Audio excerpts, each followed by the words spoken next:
outlook actually on the tourism sector now that COVID seems to be either plateauing in some countries, it's going up in others, and others are handling it. Like, what is your sense in terms of when tourism will start to resume as per normal in Africa? Well, we are a long distance away from normal. My initial predictions, I participated in a few webinars at the very beginning of it, and questions were asked, what do you think, when will we be back to normal?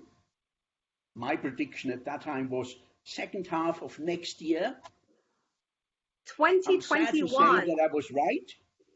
And here in Africa, unfortunately, the curve is not flattening, but the curve is accelerating. What we see in Africa is now a rather fast rise of numbers.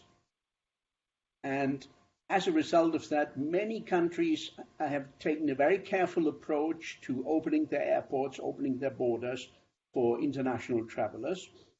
And here in East Africa, for instance, Rwanda is opening up for international flights 1st of August. Kenya opened up for domestic flights yesterday. They will open up for international flights again on the 1st of August. Uganda hasn't made any noise. Tanzania is already receiving international flights.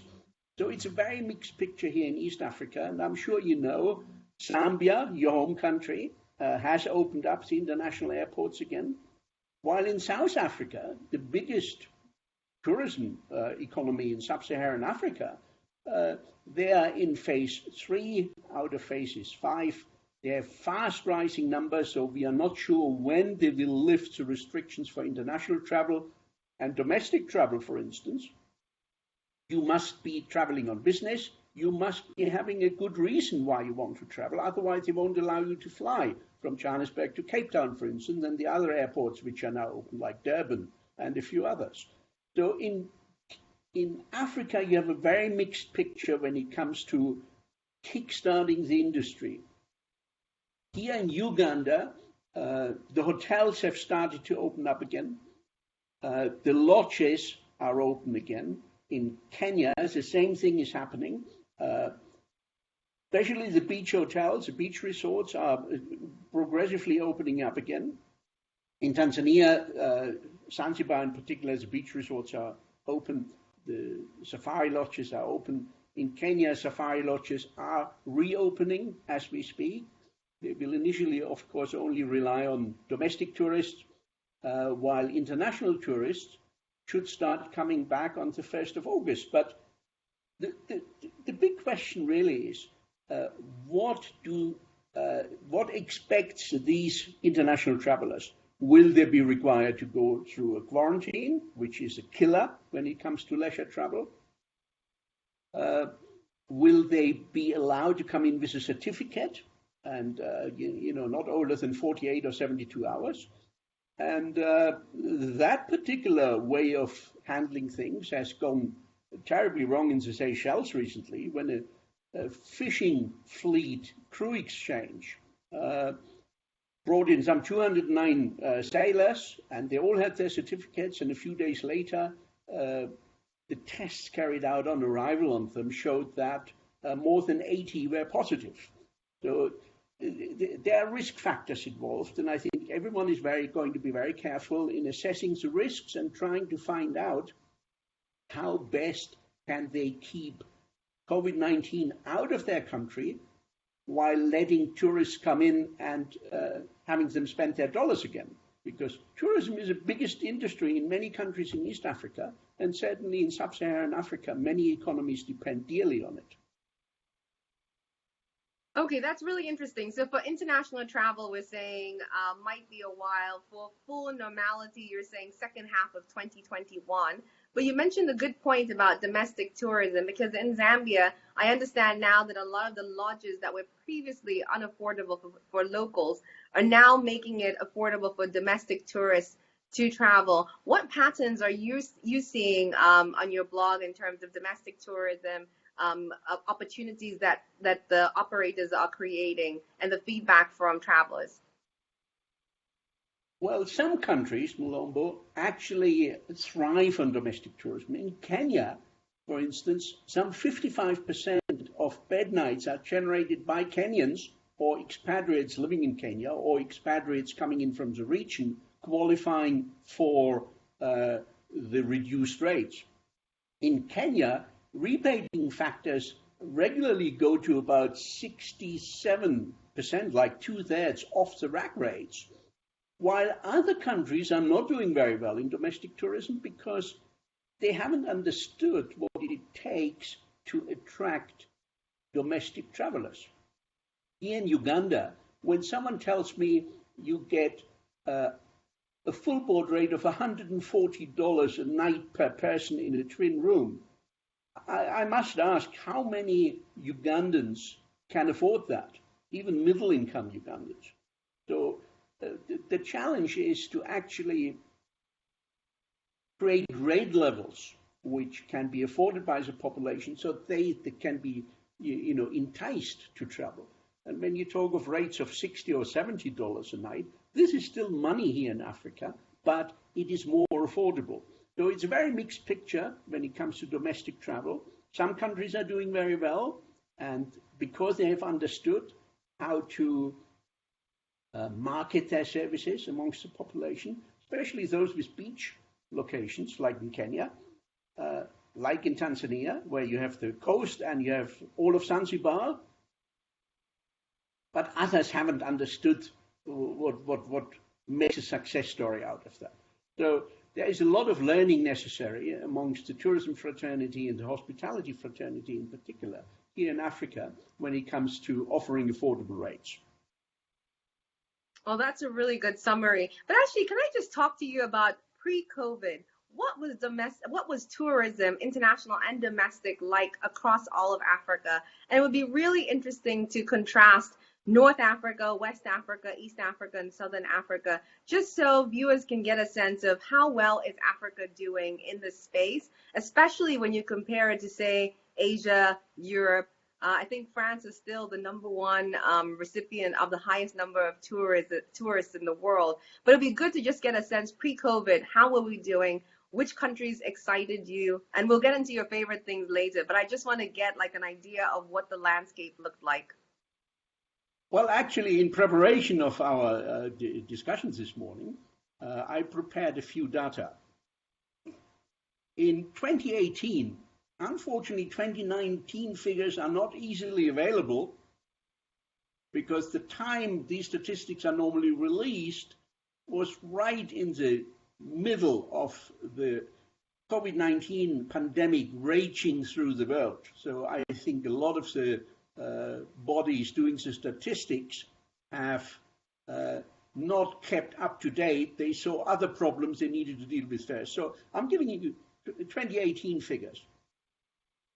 In 2018, Africa received some 67 million travelers, which was up 7% from 2017.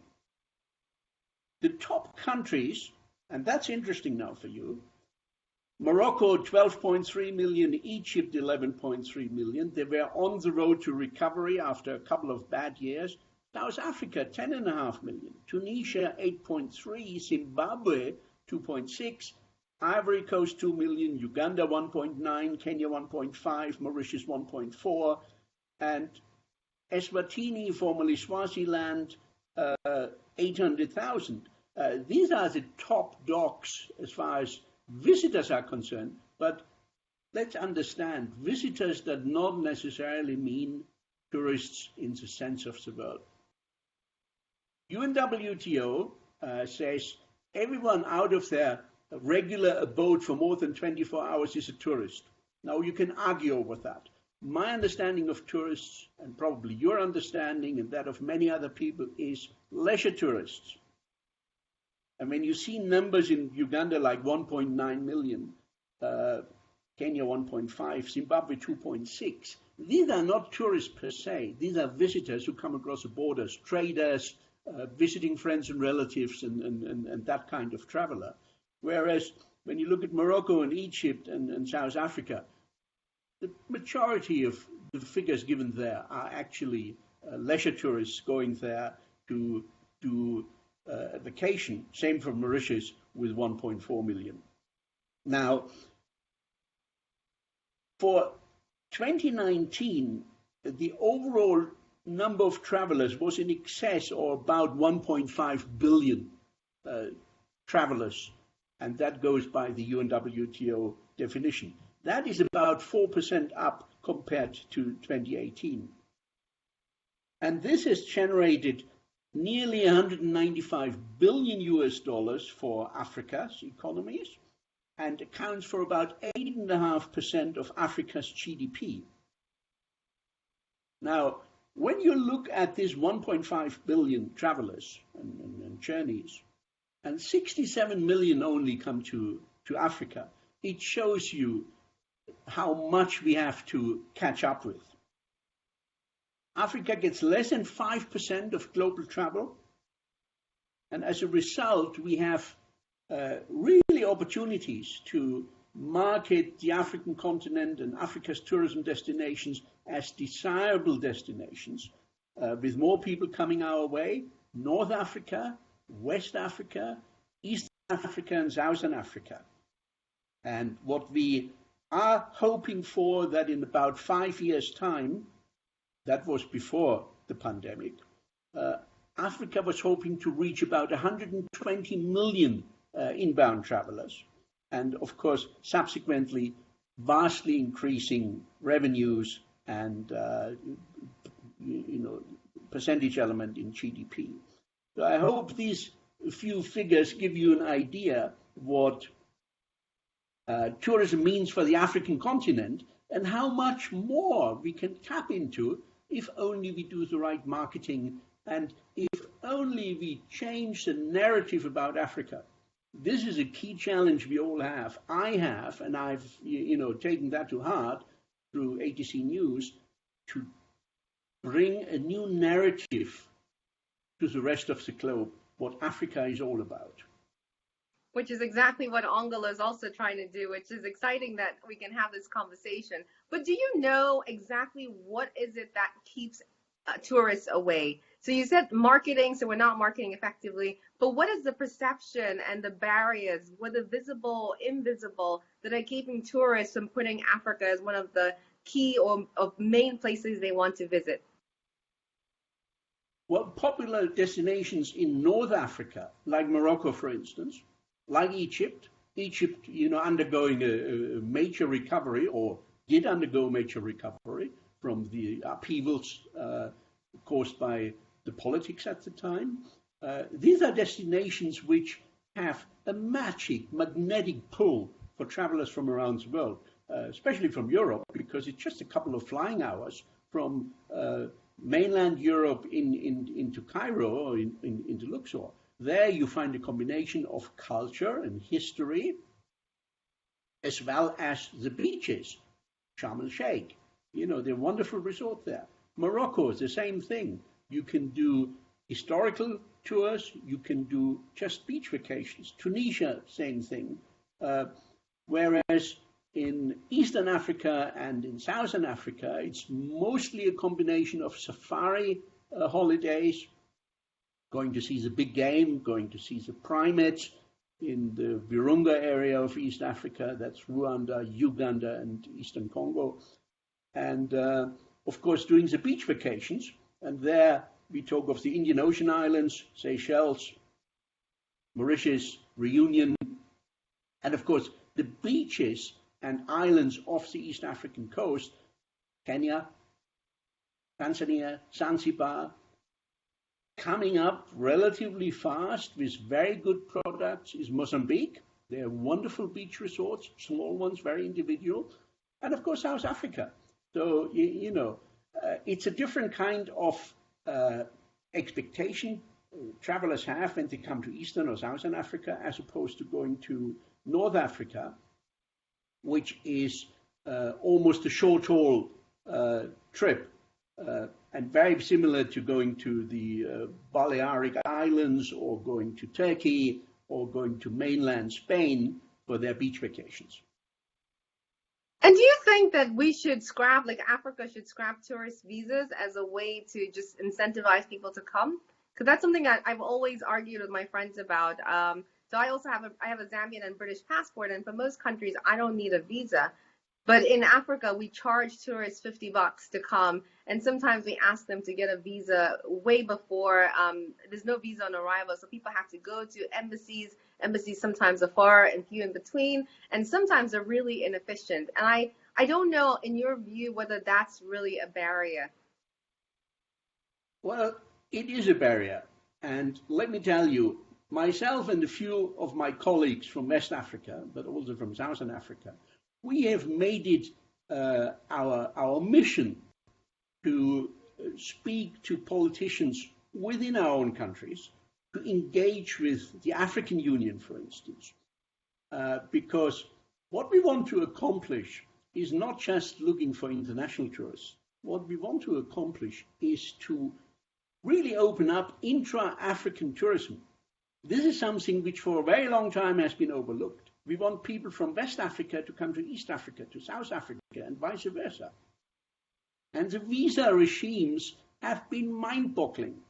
There are some countries, like the Seychelles, for instance, you need no visa at all. It's an African country, you need no visa at all.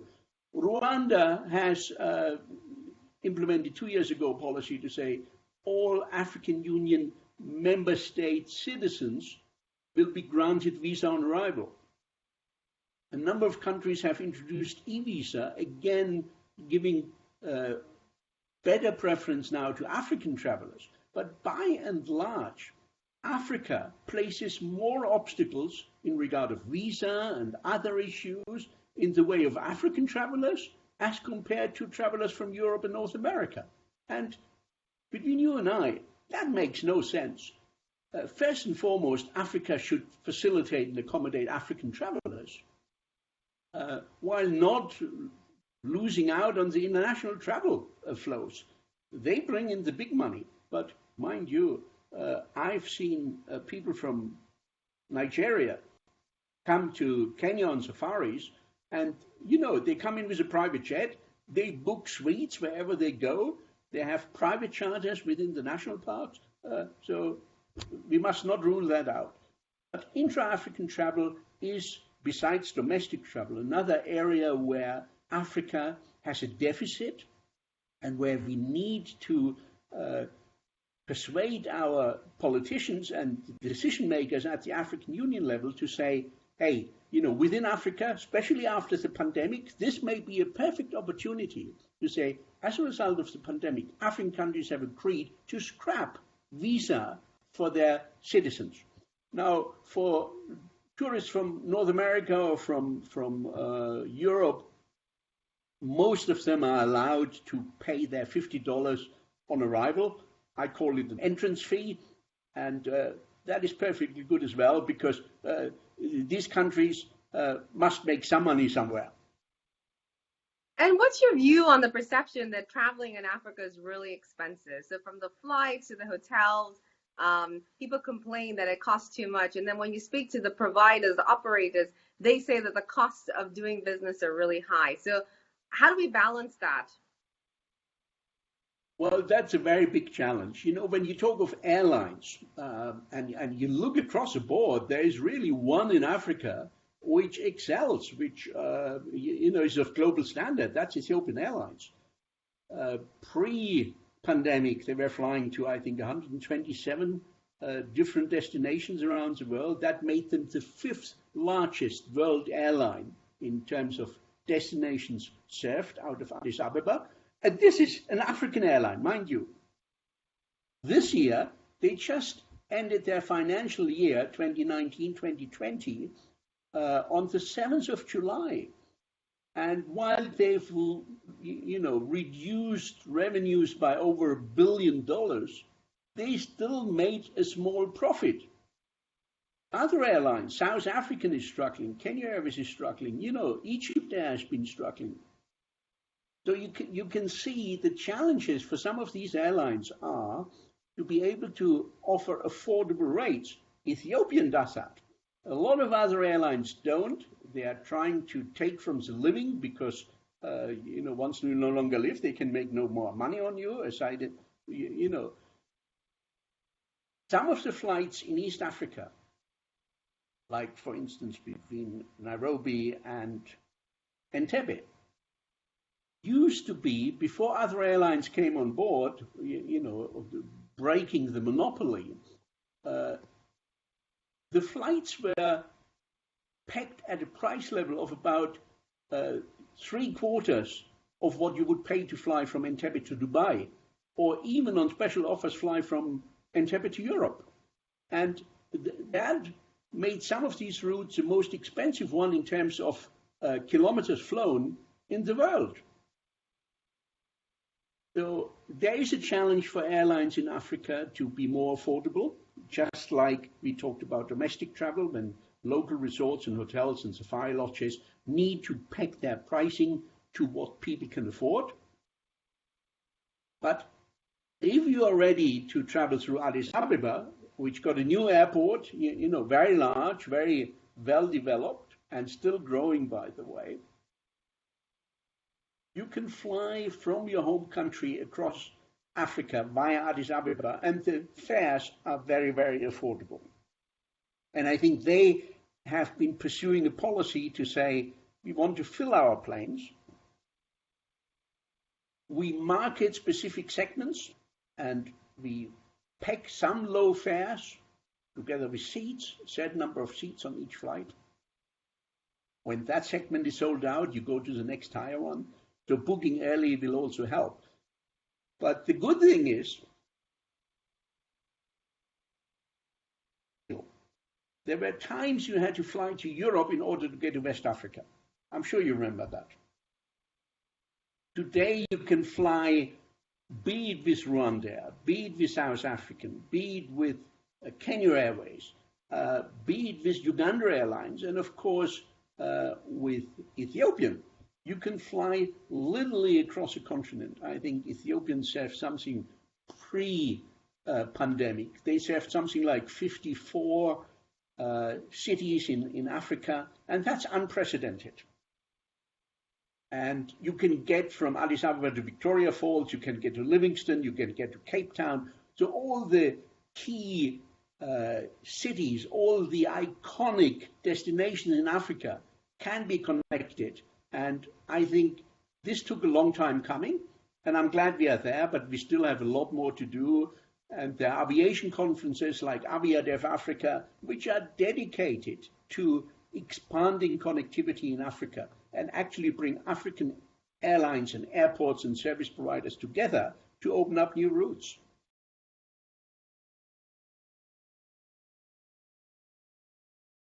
Number one for me, Seychelles. That is a country which, I came to love. South Africa says we are a rainbow nation, but I think the original rainbow nation are the Seychelles. They have, a level of unity few others have through the Creole language. Everyone there speaks Creole. That unites them. But while politically they are quite divided in a way, they are very friendly people. And they're very welcoming, and they know that they need tourism like nothing else because it contributes 80% to the economy, and that's why they had such a hard time. So Seychelles is definitely a destination I absolutely came to love.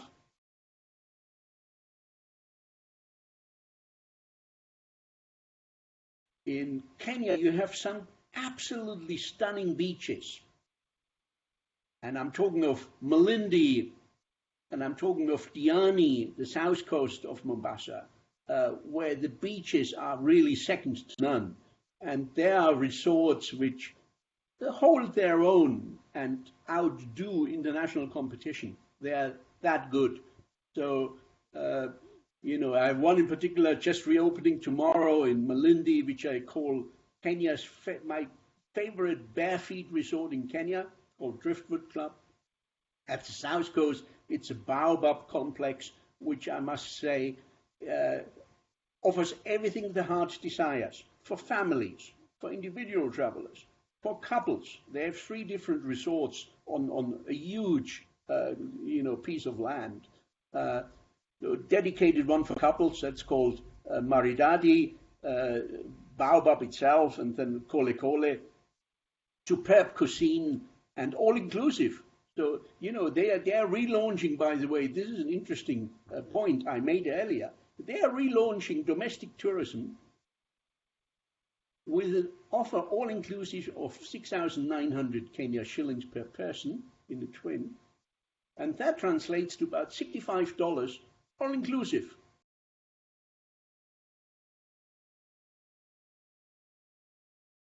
One in Uganda, Idebo Valley National Park in the north, border triangle between South Sudan and Kenya and Uganda. And I think 15 years ago in an article I described it as a prime piece of African wilderness real estate. It's a wonderful park. In Kenya, it's absolutely the Masai Mara. And whenever I can, I go back there. And in Tanzania, it is the Selous Game Reserve, which one reaches by scheduled light aircraft flight out of Dar es Salaam, about 45 minutes flight, which I've always enjoyed for its absolute wilderness. When I go further abroad, I would obviously look at private game reserves in South Africa, like Zimbabwe has a couple of good parks, and so has Zambia. So there's always something to look forward to when I go there. In South Africa, there is one particular, not far from Kruger, called Karongwe, and the owners have, I think, 5 properties spread over a huge area, and you are literally guaranteed to see the big 5 every time you go out.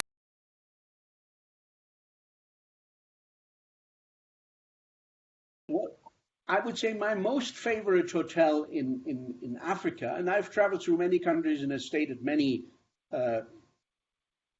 so-called 5-star hotels and true 5-star hotels. I would say Villa Rosa Kempinski in Nairobi is definitely my hotel, was my hotel of the year 2019 when I did my annual roundup. When it comes to favorite hotel chain, certainly Kempinski is right up at the top as an international chain, but so is Radisson. Radisson has some very, very good hotels and offers, very close-up service. They stay really in touch with the needs of what their clients want. And they are on the roll. They are expanding in Africa, COVID-19 notwithstanding.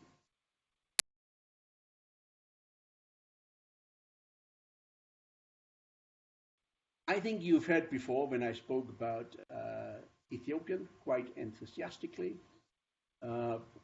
Ethiopian because of the network offer, connecting via Addis Ababa to the rest of Africa with great ease, connecting to global destinations, including South America, North America, across Europe, into the Middle and Far East. But I would not do our own relaunched National Airlines, Uganda Airlines, credit without mentioning them. I've flown a couple of times with them, and I must say their service level, very, very attentive. I normally fly up front, so obviously this is my experience, but service in business class, from the check-in to arrival when you pick your baggage, thumbs up.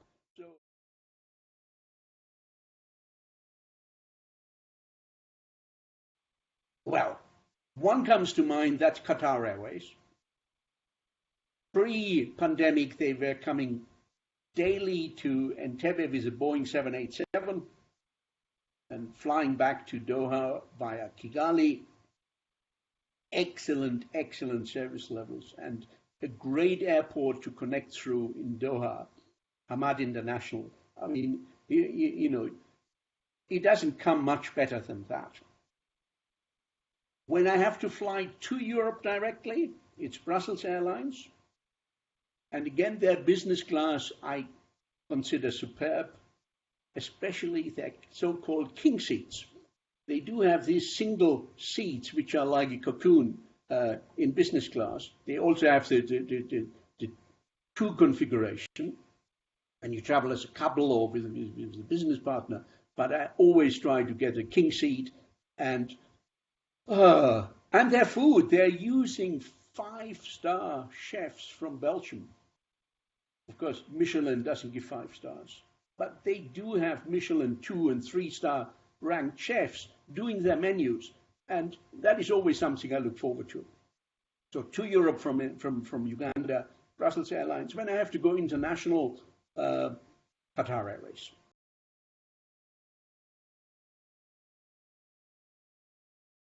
I'm super excited by the conversation that we've had, and I think that you've really put a positive spin on not only the potential that Africa has, but just the beauty as well. And I think people need to drop the perception that there's nothing to do or see in Africa and to start coming in droves. So I'm excited to have you on the program. I'm excited to showcase some of the pictures and work that you're doing. And you and I obviously will continue to talk about Africa and travel and everything else. And I really appreciate your support. You're one of the people who every time I post something, you will always like my post. And I really appreciate that. So thank you so much.